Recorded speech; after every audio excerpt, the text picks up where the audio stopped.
एक सवाल, जन्नत में कौन जाएगा, यहूदी, ईसाई या मुसलमान? बस इसी सवाल ने पूरे मिस्र को हिला कर रख दिया। ये बहुत पुराने वक्त की बात है। मिस्र पर एक बादशाह इस्माइल पाशा की हुकूमत थी। उन दिनों लोगों में एक अजीब बहस छिड़ गई। हर कोई आम हो या खास, बस एक ही सवाल पूछ रहा था कि जन्नत में कौन जाएगा, यहूदी, ईसाई या मुसलमान? ये बहस इतनी बढ़ गई कि एक फितना बन गई। जब ये बात बादशाह इस्माइल पाशा तक पहुंची तो उसने इस मसले को हमेशा के लिए हल करने का सोचा। बादशाह ने एक बड़ी महफिल सजाई और तीनों मजहबों के सबसे बड़े आलिमों को अपने दरबार में बुलाया।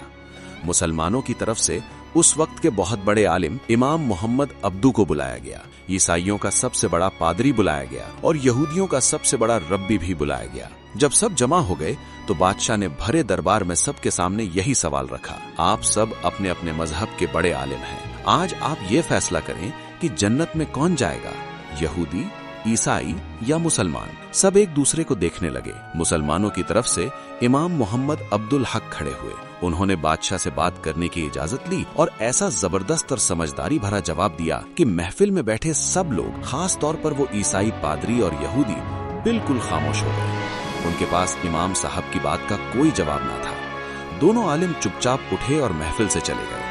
इमाम साहब का जवाब था ही इतना शानदार, उसमें अक्ल भी थी, अदब भी था और गहरी हिकमत भी थी। उनका जवाब सुनकर बादशाह इस्माइल पाशा समेत तमाम मुसलमान खुश हो गए और मुस्कुराने लगे। उस दिन के बाद ये बहस हमेशा के लिए खत्म हो गई। वो जवाब क्या था? इमाम मोहम्मद अब्दू ने फरमाया, बादशाह सलामत, बात बहुत आसान है।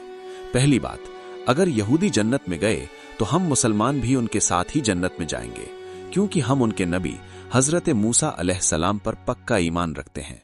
दूसरी बात, अगर ईसाई जन्नत में गए तो हम मुसलमान भी उनके साथ जाएंगे, क्योंकि हम उनके नबी हजरत ईसा अलैहिस्सलाम पर भी पक्का ईमान रखते हैं। तीसरी और आखिरी बात, लेकिन अगर मुसलमान जन्नत में गए तो हम अल्लाह की रहमत से अकेले ही जन्नत में जाएंगे। हमारे साथ ना कोई यहूदी होगा ना कोई ईसाई, क्योंकि वो हमारे आखिरी नबी हजरत मोहम्मद पाक को नहीं मानते और उन पर ईमान नहीं लाए।